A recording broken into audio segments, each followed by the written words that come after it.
Welcome to Prime 9, the countdown show that covers the very best in baseball. Guaranteed to start arguments, not end them. This week, it's the 9 greatest clutch hitters of all time. Why 9? That's baseball. 9 players, 9 innings, Prime 9. No need for a glove or a mound for this Prime 9. This is all about coming through at the plate when it matters most. The game right now is at the plate. And since the greatest pressure can be found in the playoffs, doing it when it matters the most. Postseason performance played a big role in deciding who made the clutch cut. I don't believe what I just saw! Yeah. There have been many iconic clutch moments in the playoffs. They're the world champion! And when you have 27 World Series titles, your clutch quotient rises dramatically. The New York Yankees, world champions!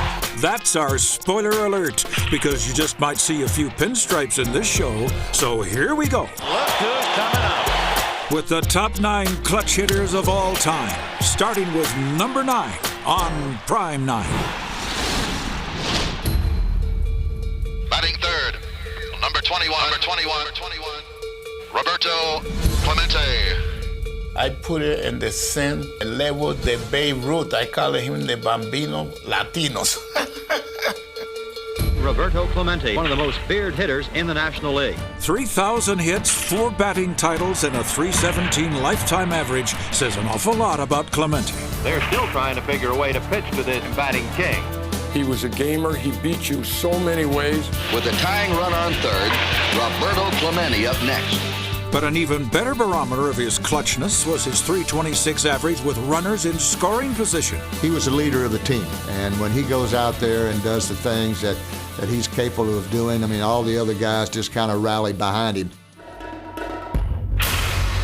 If Roberto can reach the ball, he'll swing at it. When I hit it good, most of the time I jump into the ball, and I think I can hit all kind of pitches. Roberto had the highest batting average of any player in the 60s, but for much of the decade didn't get the recognition he deserved. Roberto Clemente is always the key to the Pirates' success. All that changed in the '71 World Series when Clemente hit .414 and was named the series MVP. Now everyone knew just how good he was. You hear about things he does day in and day out for a team to win games, and to be able to do that in a World Series, that's what amazes me. Incredibly, Roberto hit safely in all 14 World Series games in which he played. This man has just impressed me so much that I'll never forget Clemente. Greatest right fielder in the game of baseball, Roberto Clemente. Bobby, congratulations on a great World Series. The '71 World Series was a showcase. Did anybody ever have a better World Series?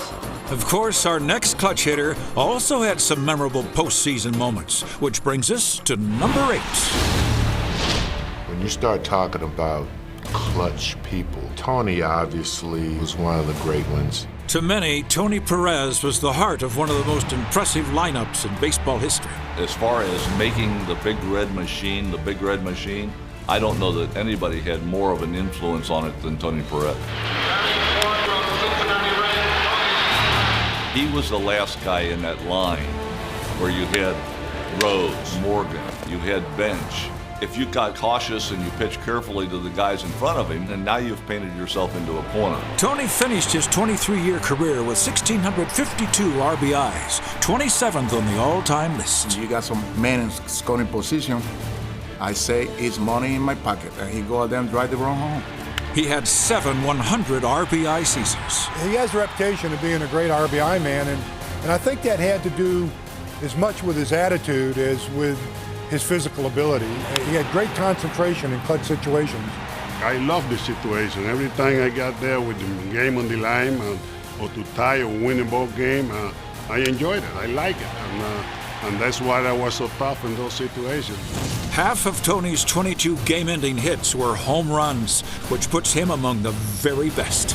Going, gone! Here's the man who finally won it, Tony Perez of the Cincinnati Reds. Tony shined in the '75 World Series, which many consider the best ever. He hit 2 home runs in Game 5, and in Game 7 he really came up clutch. The Boston Red Sox had a lead, and Bill Lee was on the mound pitching a shutout, and sure enough, Tony Perez hit it over the green monster in left field. That one is gone over everything. Perez timed that blooper pitch and slammed it over the screen. The fact that Tony Perez hit that ball off of Bill Lee changed the entire complexion of that 7th game in Boston. And Cincinnati has won the World Championship. I play with a lot of passion. I want to win.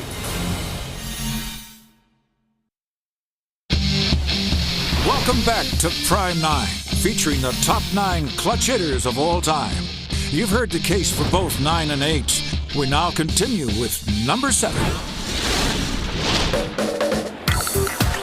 3-run home run for Albert Pujols. He is scary, really scary. Albert Pujols played the game from the first day in the major leagues as if he had been in the major leagues for 10 years. A 5 RBI night for the rookie. And that was just the start. Wow, he is unbelievable. True, but is he clutch? The Cardinals lead 9-5. Well, consider that his career OPS with runners in scoring position is 1.157. So many times he has delivered throughout the years. Comes up late in the ball game, runner on second. You need a run. He'll get that base hit up the middle. Pujols up the middle. Pujols wins it. It's a situation that I love, that I don't put any pressure at all. I don't think about that situation. I just go out there and try to see the ball and put my best swing. Anytime we're down and we need a big win, he comes through, and it's unlike anybody I've seen in the major leagues. Pujols smokes it. Game over. He's produced in key spots throughout the season to get us to the postseason, and then, of course, had big hits in the playoffs and the World Series. Albert has a .322 average in postseason play, and he tied a record for most hits in a single series in the 2004 LCS. For Pujols, 14 hits in the 7-game series. But it was in the 2005 LCS, with the season on the line, where Albert defined clutch. Even though you expect it out of him because he's so good, you still have to step back and just think, wow. Houston leads 4-2. They are 1 out away from going to their first World Series. Coming up in the 9th, 2 outs. In the air, left field, and Pujols has given St. Louis the lead. Albert Pujols comes through in the pit. Wow. He comes up in clutch situations, gets the job done 99.9% of the time. Has a home run decided it? Indeed! We're talking about someone with a career .411 average with the bases loaded. The numbers don't lie. I mean, it's not a fluke, it's not a coincidence. Grand slam in this top of the 9th inning. The grand slams, the game-winning hits, just day in and day out. Ring and good night, folks. Game winner! Albert hits another. Derek Jeter's clutch. You can look in the dictionary and see Jeter. That reputation comes when you're a 5-time world champion and 7-time pennant winner. Derek Jeter's doing it all today. And he established the fact that he welcomes pressure the first day of his rookie season. Thrilling day for Derek Jeter to be the opening day shortstop. High expectations. Oh, you got a run on that one. That's gone. His first big league home run. It was a telling first impression, for Derek has been coming up clutch ever since. The last person I'd like to see come up to the plate because he's such a tough out. My first reaction is shocker. This guy is something special. And the captain knows full well that clutch hitting reaches another level in October. In the playoffs, he's had so many big hits, they almost kind of run into each other. The images are indelible, the numbers eye-popping. Nothing distracts him, nothing bothers him, and he feels like he's in charge of the plate, and he's going to make something happen. That's how Jeter has become the career postseason leader in runs, hits, and total bases. He will not be a guy that will hit you, 40, 50 home runs in a year, but he will hit you one, when it really counts. A blast by Derek Jeter. In fact, Derek is among the all-time leaders for career postseason home runs, including a series-changing blast in the 2000 World Series. He was the series MVP that year, but it was an extra inning home run 1 year later that earned him a very special nickname. For the first time in the history of Major League Baseball, playing the World Series during November. when we came back in the dugout, he told me personally, he said, this game's over. Now, I don't know what he meant by that. Well, the Yankees have a chance to win it. Swung and a drill to right field. Going back Sanders on the track at the wall. See ya! See ya! See ya! It was one of the most amazing hits I've ever seen. A home run by Derek Jeter. He is Mr. November. Postseason play in the late innings, I don't know that there's too many that are better.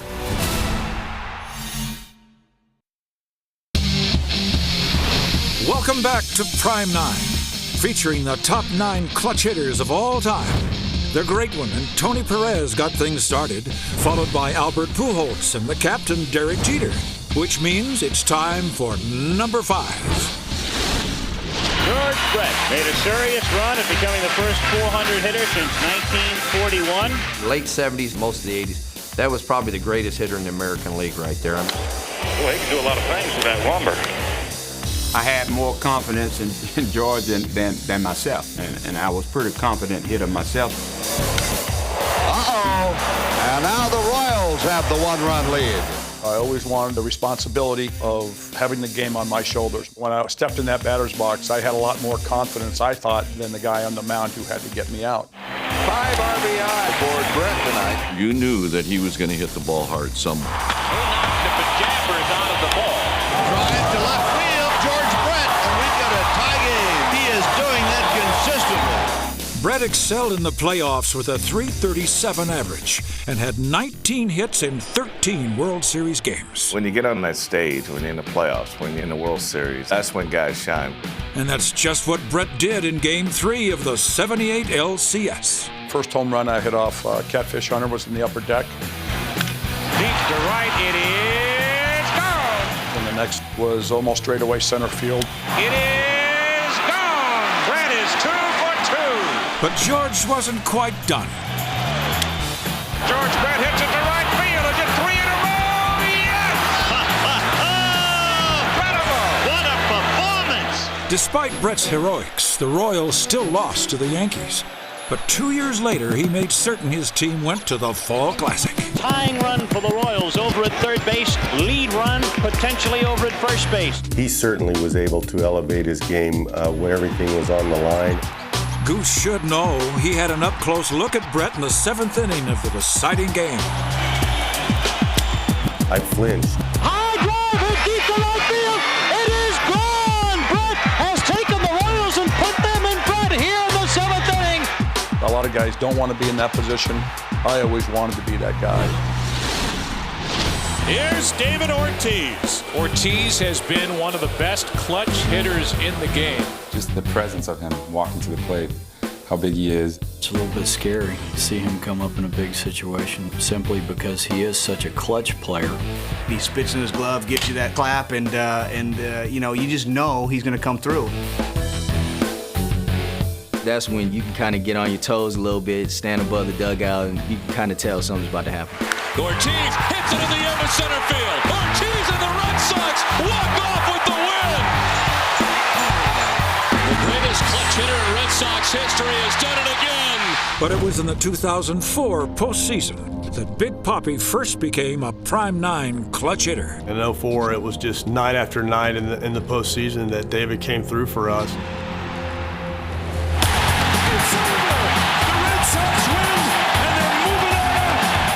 To the League Championship Series, where the Sox were on the brink of being swept by New York until Ortiz came to the plate in the bottom of the 12th. I've never seen a guy, starting with that Game 4, carry a team. The 2-1 pitch. Swing and a drive. Gone! Jump on his back, fellas. The Red Sox win. David Ortiz.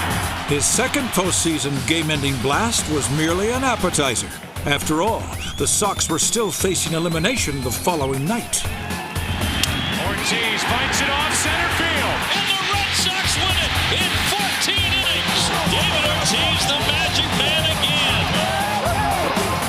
What he started doing in the playoffs in that Yankee series, he justifiably built a reputation for himself. I mean, he ended so many games for us with one swing.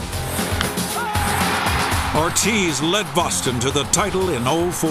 Walk off for Big Papi. 2 years later, he had an astounding 5 walk-off hits. he gets it done, 9 times out of 10. One clutch hit after another for the Red Sox. This guy was as clutch as I've ever seen. Teams always sit there and go, well, we're going to pitch to Ortiz in this situation. Wake up, people. Poppy does it again. Lou Gehrig is one of the most powerful batters of all time. He grips his bat at the end, a wide stance and front foot about even with the plate. When I think of Lou Gehrig, I think of one of the probably top 3 or 4 players to ever play the game. I don't think of him first as the consecutive game record. I think of one of the guys that was a gamer, put up monstrous numbers, monstrous stats. Monstrous and clutch, as evidenced by his major league record 23 grand slams. That was Lou's forte, knocking in runs. His achievements, particularly as an RBI man, are incomparable. In fact, no player in the modern era has a better RBI to game ratio than Lou's .92. In 1930, he drove in 117 runs in his away games alone. 77 games, 117 RBIs. Do the math. 1 year later, Lou had an amazing 184 RBIs, still the American League record. And he did all this while batting for much of his career behind the Babe, who had a tendency to clear the bases. This long whipping swing is the source of his terrific power. And as you might have guessed, postseason play brought out the best in Gehrig. In 2 Yankee sweeps, 1928 and 1932, 4 games each. Gehrig drove in 9 runs in each of them. It gives us an understanding of what a clutch hitter Lou Gehrig was and how an important part he played for the Yankees, a part that doesn't always get the kind of recognition it deserves. Well, Prime 9 wants to set the record straight. Larapin Lou, you were clutch. We now return to Prime 9, where this week we're featuring the top 9 clutch hitters in the modern era. These are men who have come through on a consistent basis when the stakes were high and the game was on the line. So now it's time for the top 2, the 2 greatest clutch hitters in the history of the game. We begin with number 2. Reginald Martinez Jackson, Mr. October.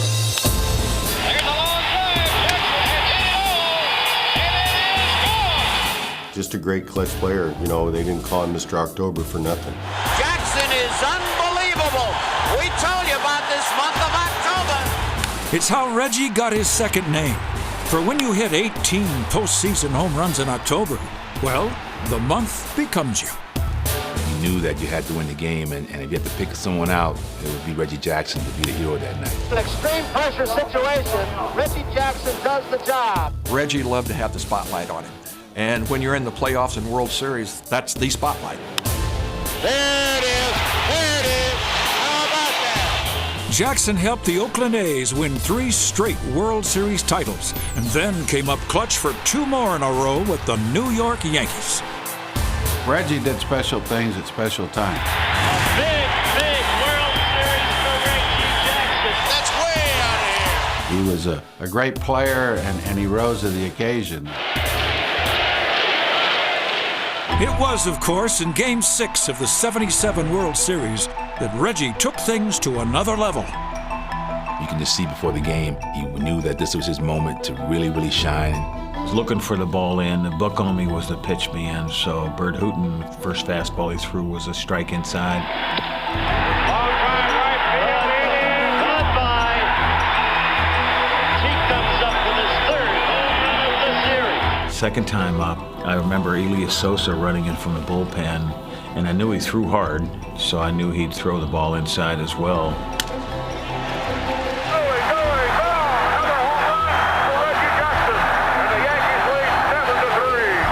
We had the game, I thought, in control. So I had a chance to go for it, and Charlie came in and threw me a hit-me knuckleball.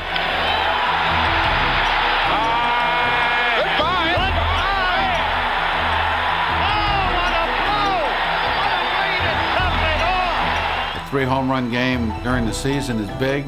Postseason, it's bigger, and in World Series time, it's really, really large. 3 pitches, 3 straight home runs, almost Ruthian. He's answered People had talked about it being a great night, and they had gave me a bunch of accolades and comparing it to what Ruth had done. Oh yes, Babe Ruth. You see, everyone remembers Reggie's 3-home run game in the World Series, but Ruth did it twice. Fact is, no one was more clutch than the Babe. Babe Ruth was the epitome of baseball. There it is, the greatest home run hitter of all time. Babe Ruth was a magical name. The name Babe Ruth was just a magic name. He was such a figure when he played, and he was so dominant. Indeed, Babe changed the very tenor of the game with his mighty bat, one that out-homered entire teams. For one player to hit more than 50 home runs in a single season was a feat that I don't think baseball fans had any notion might happen. And Ruth was a dominant force in World Series play, where he kicked off the first Yankees dynasty. Every time he took a swing, you say to yourself, goodbye, it's gone.